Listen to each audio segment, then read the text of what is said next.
오늘은 교단이 정한 서울신학대학교 기념주일입니다. 영상에서 보셨듯이 개교 112주년을 맞는 서울신학대학은 우리 교단 유일의 정규 신학대학교입니다. 기독교 종합대학을 지향하고 1911년에 개교하여 지금까지 수많은 목회자와 또한 그리스도인들을 배출하고 양성한 학교입니다. 서울 아현동에서 OMS 선교사들을 통하여 시작되어 당시에는 서울신학교 건물이 서울에서 가장 높은 건물 쌍둥이 빌딩이었습니다. 혹시 여기서 기억하시는 분들이 안 계실 것 같습니다.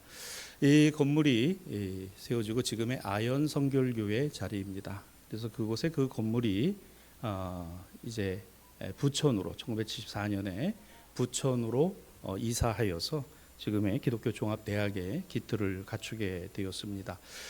지금까지 대학을 통하여서는 가장 아름다운 젊은 시절을 보내고 예수를 그리스도로 고백하고 또 신앙과 믿음을 가지고 살아가는 이와 같은 민주시민을 양성하고 세우는 일에 학교가 쓰임이 되었습니다. 아시는 대로 여러분 목회자들이 배출된 학교이기도 하고 또한 성숙한 민주사회의 시민들이 이 학교를 통하여서 계속하여 배출되어지고 있습니다. 우리 교회는 서울신학대학에 또 장학금을 보내고 또 학교 지원금을 보내고 있습니다. 이 같은 사업이 계속해서 이어져 더욱더 좋은 훌륭한 목회자들이 또한 성숙한 그리스도인들 또한 성결한 민주사회의 시민들이 이 학교를 통하여 더욱 많이 배출될 수 있도록 기도해 주시기를 부탁을 드립니다. 자, 중요한 건 이거예요. 우리 인생에서 예수 만나는 겁니다. 우리 인생에서 예수님 만나는 거예요. 자막 올려주세요. 우리 인생에서 예수를 그리스도로 만나고 만남으로 삶이 변화된다는 겁니다. 여러분 예수님 만나야 변합니다. 예수님 만나야 됩니다. 교회 다니는 걸로 아니에요. 교회에서 봉사하는 걸로 아닙니다. 예수 안 만났는데 뭐 변화가 있겠어요? 변화 없는 거죠. 예수님 만나야 되는 거예요. 서울신학대학이 신학이라는 이름을 지금까지 놓지 못하는 이유가 여기 있기도 합니다. 대학의 이름을 개명하고 종합대학에 맞게 이름을 고치자라는 여러 가지 논의도 있었습니다만은 여전히 기독교 종합대학으로서는 서울신학대학이라는 이름을 그대로 사용하고 있는 이유이기도 합니다. 예수님 만남. 여러분 지금은요 서울신대 안에 많은 환경이 바뀌어 있습니다. 제가 적어도 공부할 때만은 그때와 너무 달라요. 지금은 1년에 한 번씩 서울신대에서 세례 예식이 있습니다. 지금 세례를 받지 않아도 신학대학에 입학을 하는 그런 시대가 되었어요. 물론 일반 학과들의 경우이기는 합니다. 그러다 보니까 대학 안에서 신학대학 안에서 전도를 해야 되고요. 사역일을 가리키고 또한 그들에게 결신을 시키고 세례를 받게 하는 일. 총장이 목사시기 때문에 총장님이 직접 세례 집례를 합니다. 이게 지금 신학대학 안에 일어나는 일이 되었다는 거죠. 여러분 오늘날 교회는 어떻습니까? 복음을 우리가 세상을 향하여서 제시하고 세상에 나가 전도하기 전에 교회 안에 복음 들어야 하고 교회 안에 전도되어야 될 분들이 있다는 거 믿으세요? 이게 오늘 우리의 현실입니다. 세상에 나가서 함부로 전도한다고 말하기 전에 교회 안에서 전도가 되어야 되고 교회 안에서 복음 들어야 돼요. 미안하지만 아직도 거듭나지 못한 신자들이 있습니다. 30년 40년 교회를 다녀도요 예수 누군지 몰라요. 이론적인 건 알죠. 성경 공부 많이 했으니까 설교 많이 들었으니까 알아요. 예수님 만나야 변합니다. 당신의 인생은 변했습니까? 여러분의 삶은 변하셨나요? 사순절은 이거 점검해 보는 겁니다. 그냥 아니에요. 이걸 점검해 보는 거예요. 나는 얼마만큼 변화됐나? 나는 얼마만큼 주님 뜻에 합당하게 살아가는가? 인생의 전환점은 예수 만남으로부터입니다. 오늘 한 여인은 예수님을 만났습니다. 그의 인생은 여기서부터 변화되었어요. 오늘 복음서 요한복음 3장 5절 이하의 말씀입니다. 태양이 뜨겁게 장렬하는 오후 시간 우물가에 앉아 계신 예수님 앞에 물을 길러 온 한 여인이 있었죠. 매일매일이 그렇듯 무거운 물동이를 들고 다른 이들과 마주치지 않기 위해서 6시라고 되어 있는 성경 표현 유대식 시간입니다. 우리 시간으로 바꾸면 12시 정오입니다. 뙤약볕에 무거운 물동이를 이고 나온 이 여인. 세상에서 손가락질 당하는 기구한 운명의 이 여인은 수가성의 많은 수모와 상당한 고통을 사람들로부터 받았을 것입니다. 그래서 사람 만나는 게 무섭고 그들의 눈총이 두려워서 다른 마을 사람들 물 다 뜨고 난 다음 정오 대낮 아무도 나오지 않는 이 시간에 물길로 물동이 이고 터벅터벅 나온 이 여인의 모습이 그려지십니까? 그 물동이의 무게가 얼마나 되었을까? 우물까지의 거리, 정오 태양빛의 이글거림. 그러나 무엇보다 더 견디기 힘든 것은 사람들과의 관계였습니다. 모르겠어요. 저만 해도 기억이 납니다. 서울이라고 해서 다 그렇게 잘 살고 좋은 건 아니었으니까요. 아버님이 목회하시던 서울 신림동 그 산골짜기에서는요, 지금 서울대학교 뒷산 쪽인데요, 이주시킨 이주민들이 살았고 그곳에서 개척되어진 교회, 지금도 어머니가 물지게 지고 물 가져오셨던 기억이 있습니다. 물 떠다 먹었어요. 산 위에 물 나오지 않으니까 물 받아가지고 가져다가 먹었던 그런 기억이 있어요. 수가성 가버나움으로 가는 길에 나사롯 사이에서 갈라지는 작은 성읍입니다. 역사적으로 대단히 유명한 우물이 하나 있었는데 그게 본문에 나오는 야곱의 우물입니다.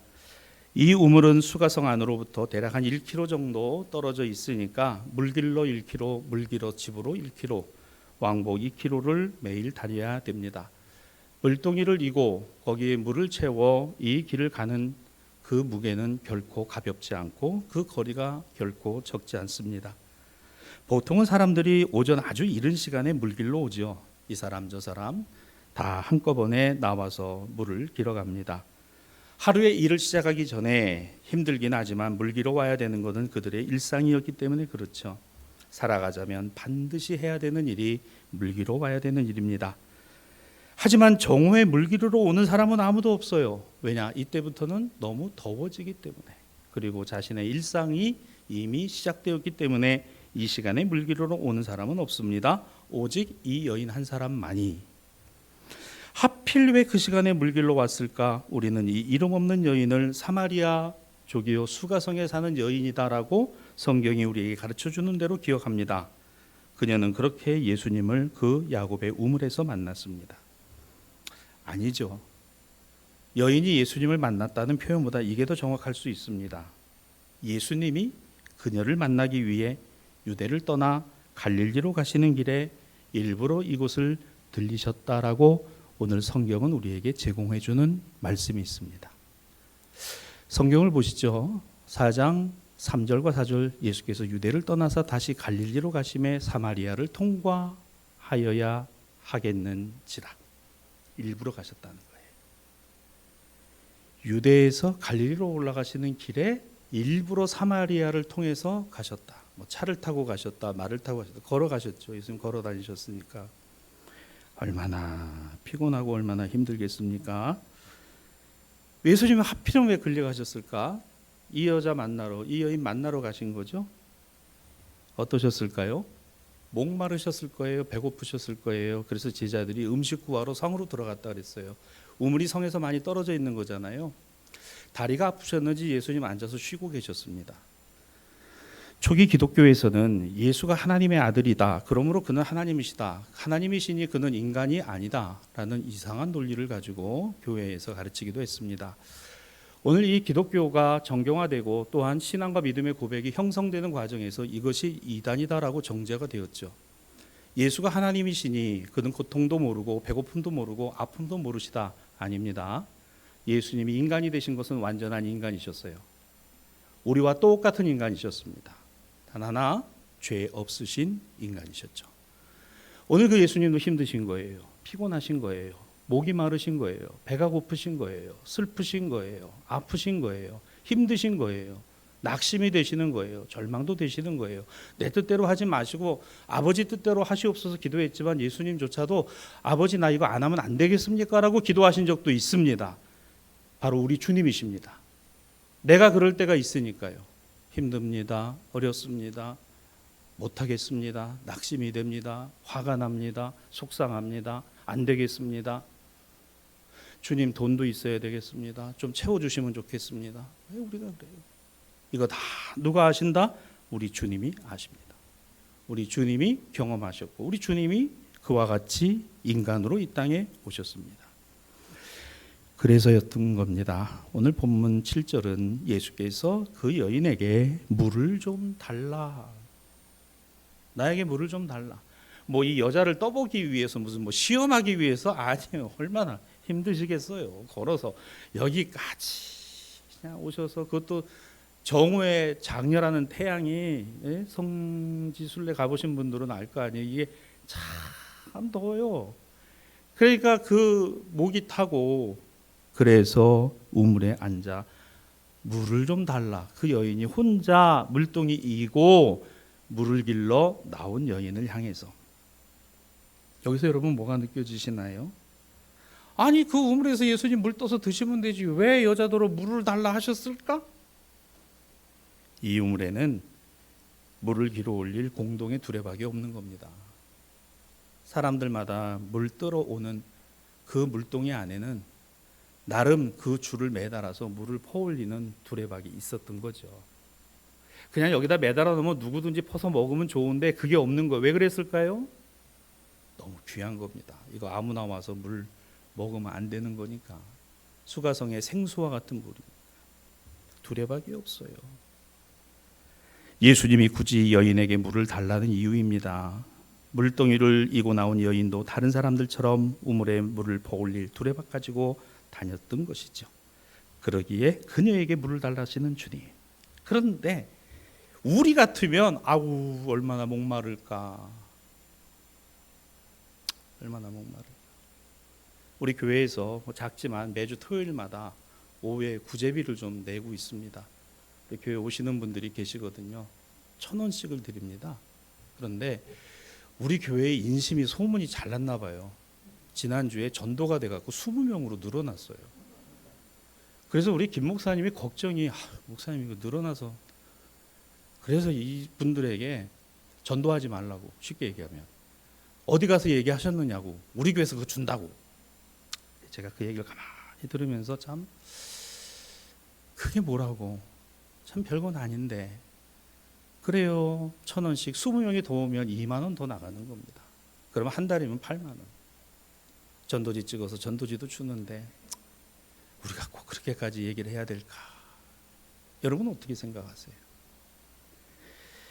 아이 그게 뭐라고, 사실 별거 아닌데 뭐 우리 교회에서 그렇게 준다고 소문 많이 나서 와서 뭐 받아가시면 좋은 거겠지. 물론 그분들이 그걸로 진로를 사시는지 뭘 사시는지 모르겠습니다만 그래도 필요하니 받아가고 우리 교회에서 준다 하니 오시는 거 아니겠나, 그런 생각이 들어요.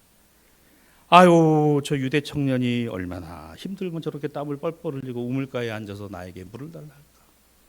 아유 얼마나 목이 마르세요. 그리고 두레박 떠서 물 퍼서 예수 드리면 좋겠는데, 본문 9절입니다. 이 여자가 뭐라고 예수님께 말합니까?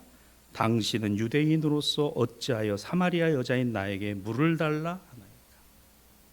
여러분 이게 문어체로 써 있어서 그렇지 구어체로 제가 바꾸면 아주 눈을 홀기고 쏘아 붙이는 겁니다. 당신 뭔데 날더러 물을 달라. 당신 유대 청년 아니냐고. 나 사마리아 여자인데 여기 어디라고 와서 나에게 물을 달라고. 웃기는 사람 아니냐고. 당신이 유대인으로서 어찌하여 사마리아 여자인 나에게 물을 달라 하나이까. 쏘아 붙이는 거예요. 예수님에게. 에이 목사님 하나님의 아들인지 몰랐으니까 그랬죠. 그럼 모르면 그렇게 해도 되는 겁니까? 내가 아는 사람에게는 잘하고 내가 모르는 사람에게는 막 해도 되는 거냐 그 얘기예요. 내가 인정할 사람 인정하고 내가 차별할 사람 차별해도 되는 겁니까? 그런 거 아니잖아요. 그런데 이 여인 보세요. 정작 목마른 이가 누군데? 자신 아니에요? 그래서 자신은 물 들어온 거 아닙니까? 그런데 목말라서 숨을 헉헉거리고 있는 그 유대 청년을 보고 나에게 물 좀 달라 하는데, 당신 보니까 보안이 유대인인데 날더러 왜 물을 달라 합니까? 라고 쏘아붙여버려요. 자, 우리 인생에서 주님을 만난 또 다른 사건 하나를 공동성사종과 제1독서 출애굽기 17장에서 이렇게 보여줍니다. 역시 물과 관련된 내용인데요. 애굽을 나와 광야 여정 가운데 있었던 이스라엘 백성들이 르비딤에 이르렀습니다. 근데 희한한 일이에요. 출애굽기 17장 1절 이렇게 말합니다. 여호와의 명령대로 신광야를 떠나 노종대로 행했을 때 르비딤에 장막을 쳤지만 뭐가 없어요? 물이 없었대요. 자, 이 말씀을 가만히 보시면 하나님 말씀대로 안 한 것도 아니요. 그 지시한 대로 하지 않은 것도 아니야. 다 그렇게 했어요. 그리고서 장막을 띡 쳤으면 거기서 오아시스이든지 물이 퐁퐁퐁 솟아나와서 걱정 근심이 없어야 되는데 마실 물이 없는 곳이요. 하필이면 하나님이 거기로 그곳에 거기다 나를 두시는 이유가 뭐냐 그 얘기입니다. 이거 아니지요 하나님. 이건 아닙니다. 아이고 생각해보니 참 이거 말도 물 한 방울도 나지 않는 곳에 여기서 지금 있게 생겼는데 아이고 내가 저 모세를 따라오는 게 아니었어. 하나님이 아닌 거야. 여러분 이 르비딤은 원래 오아시스예요. 근데 이 오아시스는 상시적으로 물이 나는 데가 아닙니다. 우기 때 내린 물들이 내를 이루어 모이고 또 땅속에 들어가서 자리 잡고 있는 와디라는 곳이에요. 이곳 지형, 이 가나안 지형에만 있는 특수한 형태입니다. 그러니까 비가 쫙 내리면요, 확 물이 불어나가지고 금방. 그런데 언제 그랬냐는 듯이 비가 그치고 나면요, 물이 사라져 버려요. 물길만이 나옵니다. 이스라엘 성지 순례로 혹시 가시면 이 와디길을 걸을 때가 있어요. 건기 때는 고스란히 길인데 이게 물길입니다. 이거 건기 때예요. 건기 때에 여호와의 말씀대로 명령대로 지시하신 대로 와서 장막을 쳤는데 다 말라버린 와디에다가 장막 치고 물 한 방울이 나지 않는 거예요. 얼마나 원망스럽겠어요. 아이고 왜 하필 이때 이런 곳으로 인도하셨을까. 그러자 이스라엘 백성들은 모세를 거칠게 몰아붙이며 원망합니다. 출애굽기 17장 2절로 3절 백성이 모세와 다투어 이르되 우리에게 물을 주어 먹게 하라. 우리에게 물을 주어 마시게 하라. 거기서 백성이 목이 말라 물을 찾음에 그들이 모세에 대하여 원망하였다. 이렇게 말합니다. 여러분 사실 애굽에서 종살이는 했지만 삶은 고달팠지만 먹고 마시는 것은 솔직히 걱정 안 했어요. 걱정 안 했습니다. 이스라엘 백성들이 그랬어요. 물이요? 여러분 애굽의 모든 물은 어디서 나와요? 나일강에서 나옵니다. 그리고 이스라엘 백성들이 거주하던 고센 지역은 나일 삼각주, 나일 델타 안에 있는, 즉 농사가 가능하고 목축이 가능한 비옥한 땅이었어요. 그래서 종은 종이지만 그래도 먹고 사는 데는. 여러분 일제시대 때 우리나라 수탈에 간 일제가 이 부산에서부터 목포 광주까지 철도 났잖아요. 이거 왜 났습니까? 맞아요. 호남의 곡창지대의 쌀을 전부 부산항으로 갖고 와서 시모노세키항까지 가져간 겁니다. 그때 소작을 짓고 그렇게 살아도 배고프지 않았어요. 우리나라 곡창, 일본 농사가 안 되는 땅입니다. 화산 지형이에요. 어떻게 하든지 한반도를 교두보로 삼아서 대륙으로 나가고 싶은 욕망이 있지 않을래야 않을 수가 없어요. 애굽에서는 그래도 우리가 고기도 먹고 오이도 먹고 그렇게 살았는데, 그러니까 광야 나와 보니까 아우 이거 하나님이 인도하셨다는데 이게 뭐야? 이건 아니지 않냐. 나일 델타에서 얼마나 많은 풍요로운 곡식들이 내어준. 여러분 이게 좀 현실감이 없으세요? 혹시 여러분 한반도에서 가장 큰 델타가 어딘지 아세요? 부산시 강서구에 있는 강서델타라고 아십니까? 여러분 우리 지도를 가만히 펴놓고 보시면요, 낙동강이 내려오다가 동서로 갈라져요. 갈라지면서 그 사이에 섬같이 하나가 생겼는데 이게 강서구입니다. 우리가 있는 이 땅이에요. 이 땅의 좌측편으로 김해평야가 펼쳐져 있는 거고요. 이 땅에서 농사가 가능한 이유는 바로 이 풍부한 낙동강 물 때문에 그렇습니다. 아, 현실감이 없으시구나. 김해 사셔서 별로 현실감이 없나 보다. 저는 여기 살면서 얼마나 감사한지. 이게요, 서울에도 하나 있어요. 여의도입니다. 한강이 내려오다가 동서로 갈라져서 만들어진 게 여의도예요. 여의도 보시죠? 기다려 보세요. 30년 안에 여기가 여의도처럼 될 테니까. 하긴 뭐 나 그때까지 살 거 아니니까 아멘도 안 하는 거죠. 네. 여러분 이 강서 델타 이 참 비옥한 땅입니다. 나와서 생각해 보니까 광야보단 그래도 그게 낫다. 이 광야보단 하나님이 인도하셔서 어떻게 르비딤 같은 데다 물도 없는 데다 우리를 두셨느냐, 이건 아니지 않느냐. 사랑하는 대사의 신앙가족 여러분, 우리는 오늘 말씀에서 무엇을 지금 보고자 하는 거니까? 물이 문제가 아니라 우리 신앙의 인식이 문제이지 않을까라는 문제 제기를 제가 하고 있는 겁니다. 물이 없어서, 물이 없으니까, 맞아요, 그게 문제긴 해요. 그런데 그게 문제가 아니라 더 큰 문제는 신앙의 인식이 문제가 있는 거 아닌가, 하나님 인식하는데 문제가 있는 거 아닌가. 이게 무슨 말입니까? 죽지 못해 사는 수가성 사마리아 여인, 야곱의 우물가에 앉아 오랜 시간 걸어오신 예수님이 물 한 모금을 요청하고 있음에도 불구하고 퉁명스럽게 쏘아붙이며 왜 나한테 물 달라고 하시는데요? 물이 말라버린 르비딤 땅에 있을 때 모세요, 당신 도대체 뭔데 우리를 여기까지 인도해서 여기서 전부 목말라 죽게 하느냐? 하나님이 우리를 인도하셨다고 하면 이게 맞는 이야기냐? 맞아요. 우리가 가장 절실하고 절박하게 느끼는 건요, 먹고 사는 문제입니다. 먹고 마시는 문제예요. 집사님, 신앙생활 우리 잘 올해는 해봅시다. 목사님, 제가 좀 형편이 나아지면.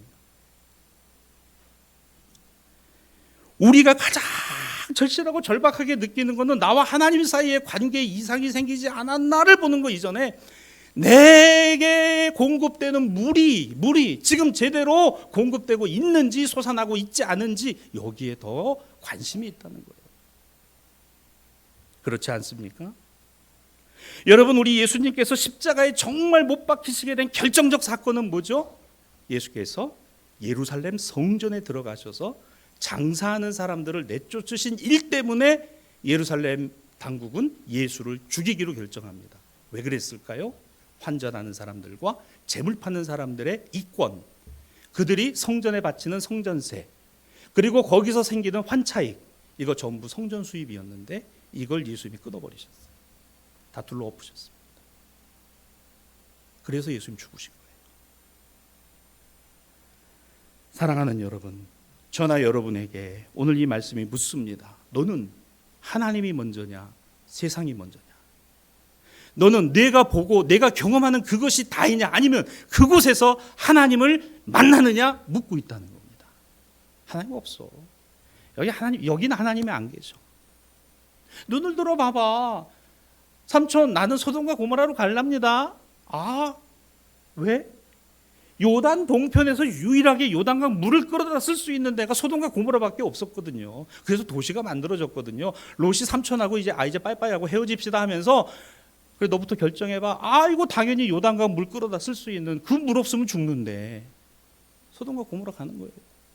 그다음에 아브라함이 이제 선택하려고 보니까 조카가 저리 갔으니까 동물 바라보도, 서를 바라보도, 북을 바라봐도, 남을 바라봐도 전부 뭐예요? 광야입니다. 거기다 장막을 치고 사는데 하나님이 아브라함에게 은혜를 주시잖아요. 아브라함아, 내가 보는 동서남북 다 너와 네 자손에게 주리라. 내가 밟는 그곳에 내가 복을 주리라. 아멘 하신 여러분들의 삶이 이 말씀과 같기를 우리 주님의 이름으로 축원합니다.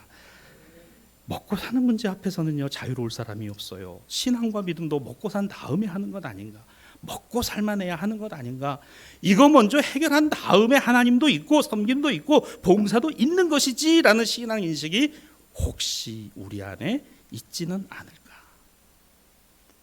그래서 이스라엘 백성들은 르비딤에서 그냥 모세를 원망하고 하나님을 원망하고, 물을 이렇게든 내놔라, 물을 내놔라. 출애굽기 17장 6절입니다.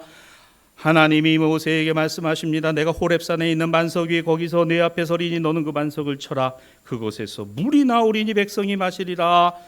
여러분, 르비딤의 와디에 물이 말랐을 때 하나님은 와디에서 물을 내신 게 아니라 반석이 깨져 나가 그 밑에서 물이 솟아났다는 거예요.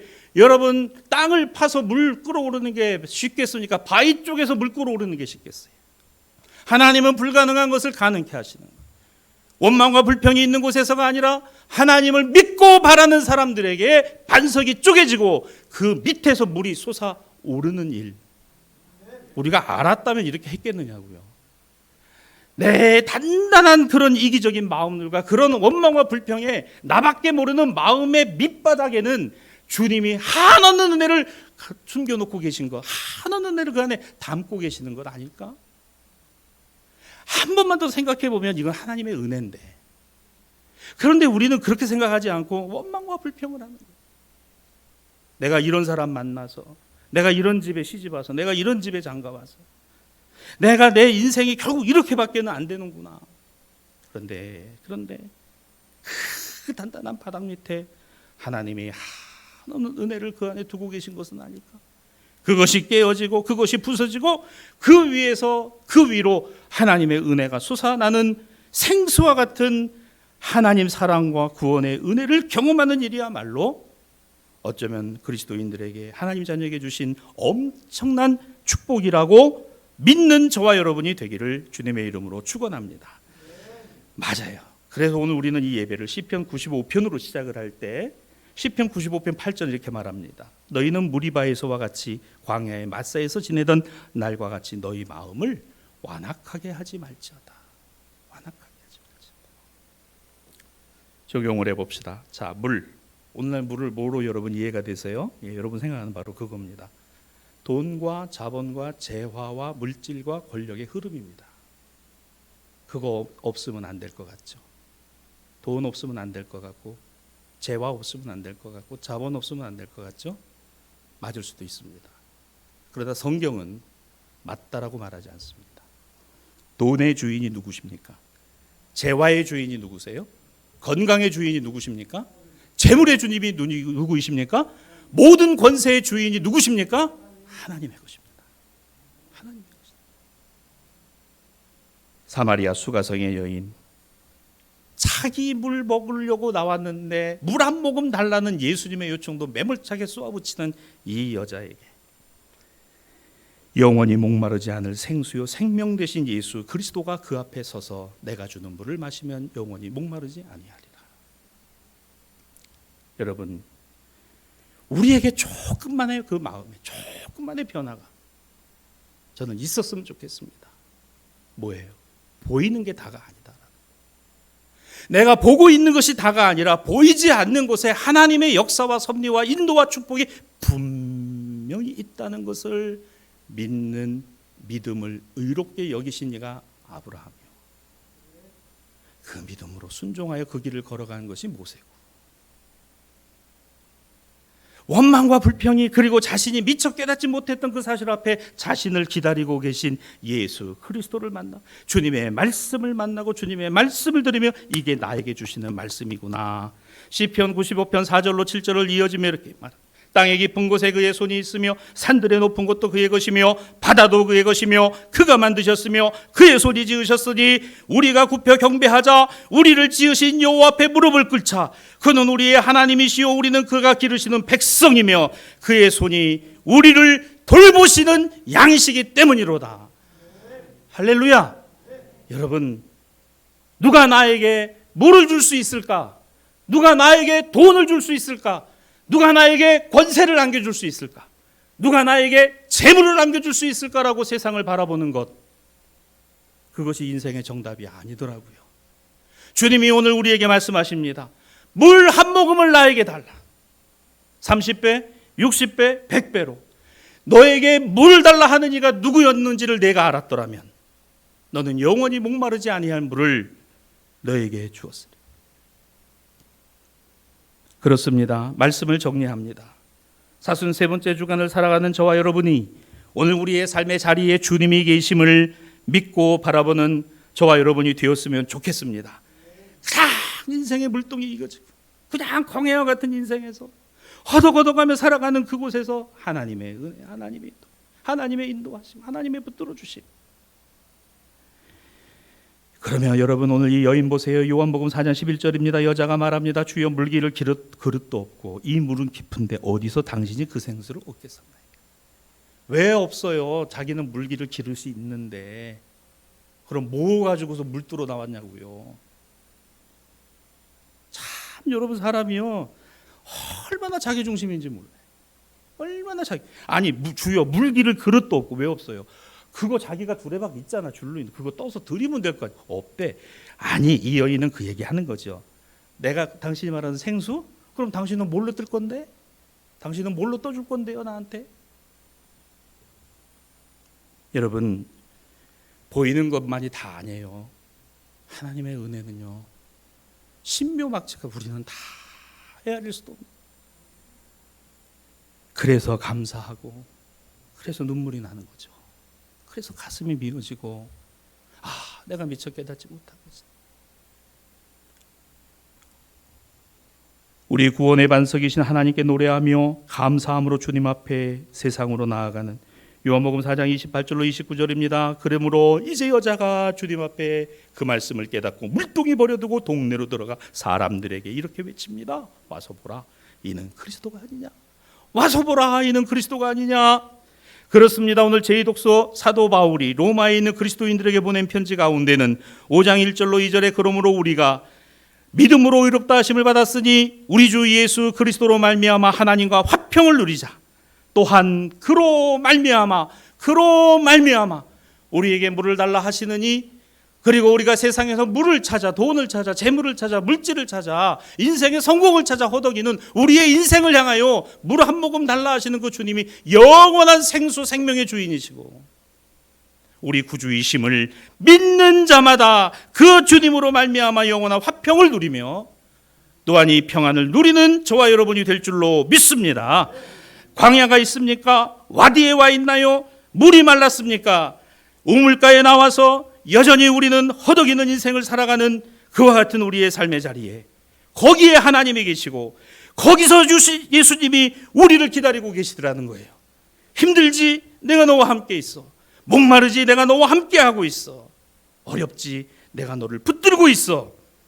물이 말라버려 분노하는 이스라엘 백성들, 수가성 의문에 물을 구하러 갔다가 물 달라는 사람 앞에서 절망한 이 수가성의 여인처럼 사랑하는 우리 대사의 신앙아주 여러분, 와디의 물로만 사는 인생 아닌 반석에서 솟아난 샘물로 살아가는 저와 여러분이 되기를 주님의 이름으로 축원합니다.